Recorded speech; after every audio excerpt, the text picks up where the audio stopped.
પ્રાર્થના સંદેશ ન્યૂઝમાં આપનું સ્વાગત છે।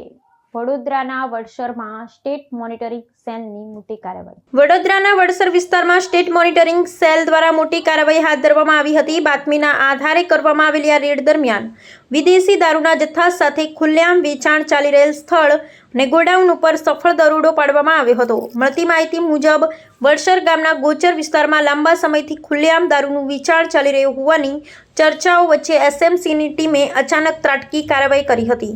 રેડ દરમિયાન અંદાજે 35 થી 40 પેટી જેટલો વિદેશી દારૂ ઝડપી પાડવામાં આવ્યો હતો। પોલીસે લાખો રૂપિયાનો મુદ્દામાલ જપ્ત કરી કાયદેસરની કાર્યવાહી હાથ ધરી છે। દરોડા દરમિયાન મુખ્ય આરોપીઓ સ્થળ પરથી ફરાર થઈ જતા તેમને ઝડપી પાડવા માટે પોલીસ દ્વારા સઘન તપાસ શરૂ કરવામાં આવી છે।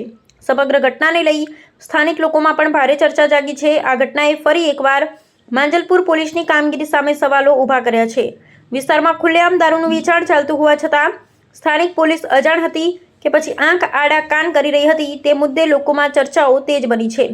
હાલ સ્ટેટ મોનિટરિંગ સેલ દ્વારા સમગ્ર મામલે વધુ તપાસ હાથ ધરવામાં આવી રહી છે। બ્યુરો હેડ બસર મલિક। પ્રાર્થના સંદેશ ન્યૂઝની તમામ લેટેસ્ટ અપડેટ્સ માટે ચેનલને હમણાં જ લાઈક, શેર અને સબસ્ક્રાઇબ કરો।